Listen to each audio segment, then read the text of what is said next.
The human body is a complex and fascinating creation full of secrets waiting to be discovered. One such mystery that has captivated our curiosity for decades is the elusive G-spot. This small area within the female anatomy has been a topic of much debate and exploration, sparking both excitement and controversy in equal measure.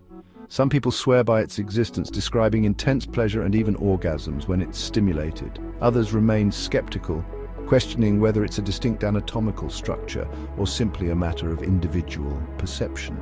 The G-spot, shrouded in mystery and whispered about in hushed tones, has become a cultural phenomenon. It's time to shed some light on this intriguing subject and explore the science, the myths, and the realities of this often discussed pleasure center. The concept of a particularly sensitive area within the vagina is not new.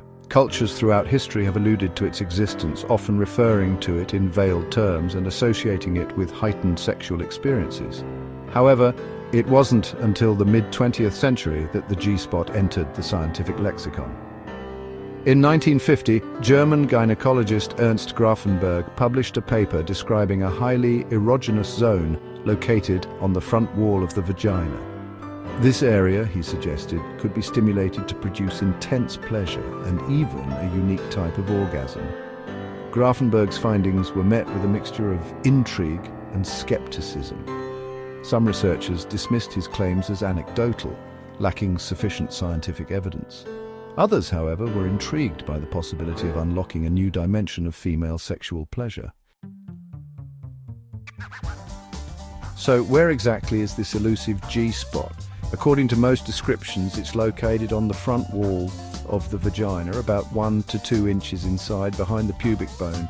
Imagine placing 2 fingers inside the vagina and curling them upward towards the belly button. The G-spot is said to feel slightly rougher or more textured than the surrounding tissue, like a walnut or a small, firm patch.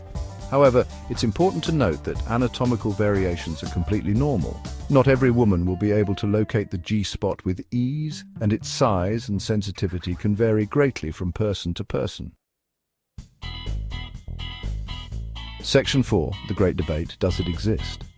Despite decades of research, the existence of a distinct G-spot remains a subject of debate within the scientific community. Some researchers argue that there's no clear anatomical structure to support its existence, suggesting that the sensations attributed to the G-spot are simply the result of stimulating nearby structures like the clitoris or the urethra. Others maintain that the G-spot is a distinct entity, possibly a complex network of nerves and erectile tissue that swells and becomes more sensitive during arousal.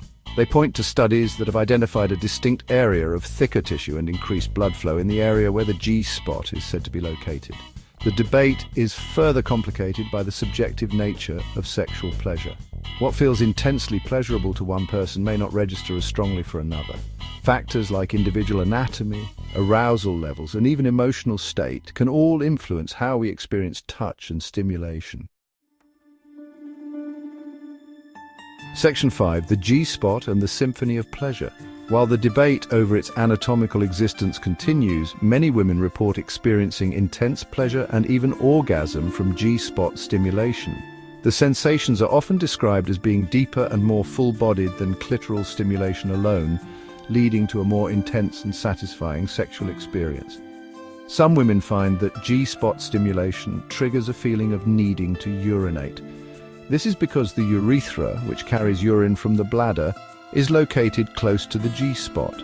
While this sensation might be initially surprising, it's important to remember that it's a natural physiological response and can actually enhance pleasure. It's important to approach G-spot stimulation with a sense of curiosity and exploration, rather than pressure or expectation. Not everyone will experience the same level of sensation, and that's perfectly okay.